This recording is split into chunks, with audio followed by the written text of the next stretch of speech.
An Easy Way to Become a Saint by Father Paul Sullivan, Chapter 9. They are warmly recommended by cardinals, archbishops, and bishops. If read in the manner we have just explained, they will prove a wonderful help and stimulus in the spiritual life. How to be happy, how to be holy. This work has some excellent pages on prayer. Hosts of readers declare that by reading them, they have learned to pray as they never prayed before. Prayer has become a pleasure to them. They feel that they are speaking to God. This book explains each of our daily prayers, throwing a flood of light on them, which gives the prayers a completely new value. Many Catholics repeat these prayers without even thinking of the words, much less of their meaning. This book, too, gives a beautiful and thrilling account of the Rosary, a story utterly unknown to most of those who are saying the Rosary every day of their lives.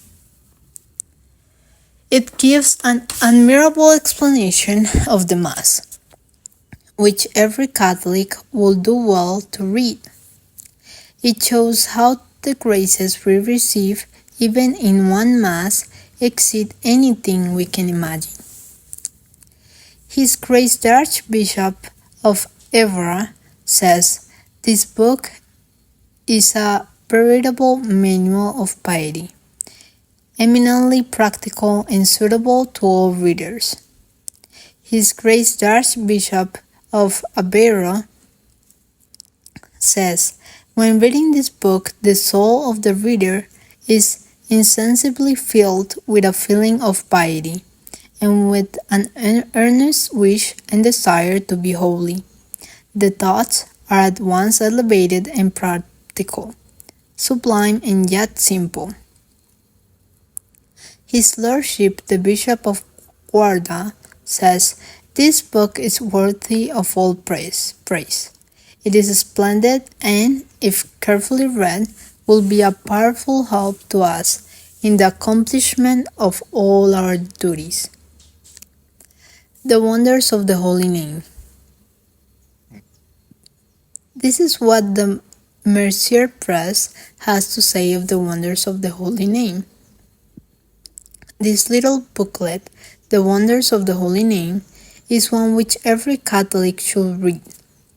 The average, well-instructed Catholic will find much in this book to astonish him, regarding the enormous efficacy of the simple repetition of the Holy Name and the abundance of graces and blessings which flow from its recital. Packed into this little work are an explanation of the doctrine of the Holy Name, of its meaning and how to use it.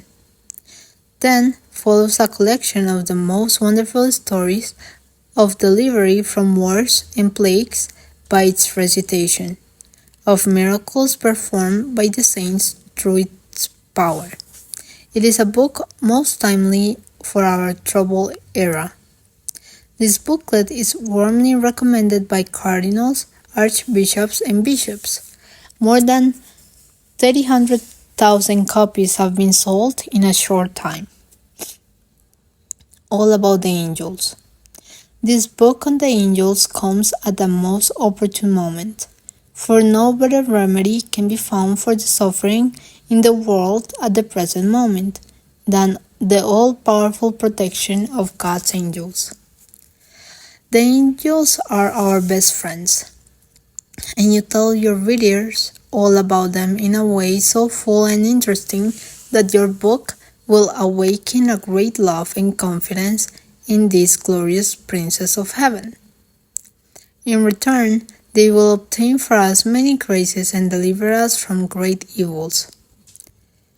Peter Siriashi, Apostolic Nuncio, Lisbon. Accept my warmest thanks for your precious book on the angels. It is most interesting and opportune. Give us more books of this kind, which will bring comfort, truth, and consolation to all. Anthony, Archbishop of Praga. All About the Angels is a book so full of charm and delight that it is with a feeling of regret we reach the last page and find that there is nothing more to read. John Evangelist, Archbishop of Aveiro. The Catholic Voice says, written with the object of spreading a devotion largely unknown even among good practicing Catholics, this book on the angels introduces us to new and startling revelations about the great power and love for us of those glorious beings.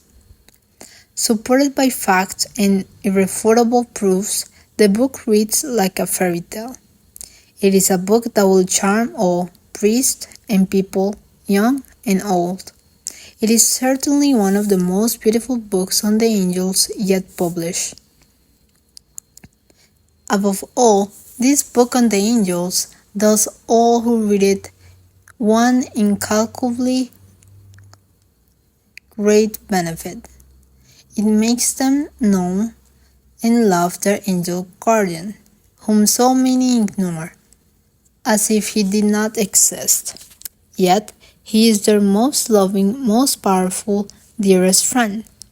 He has done them countless favors, for which they have never thanked him. He will do them still greater favors if they only know and love him. They want happiness. He will make them happy. The Land of the Eucharist. A thrilling story of old Portugal. Its very page is full of interest. Read me or rue it. This booklet fully deserves its title.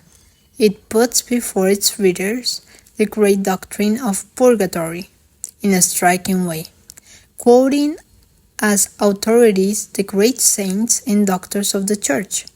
It grips the attention from the start and takes a message straight to the heart. How to avoid purgatory.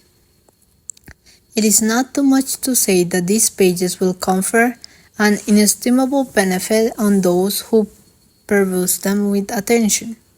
The author gives clear and weighty reasons to show that it is quite possible to avoid purgatory. Best of all, the means he points out to attain this end are well within the reach of all devout Catholics. St. Patrick and the Irish. A little work that will fill the heart of every lover of Ireland with a great and just joy. These books form most attractive reading and are very inexpensive, as they are intended for mass distribution. If your Catholic bookshop does not stock them, write to the publisher for a copy of those titles currently available. Thank you very much for listening to this chapter, to this episode, and we hope that you will join us next week. God bless.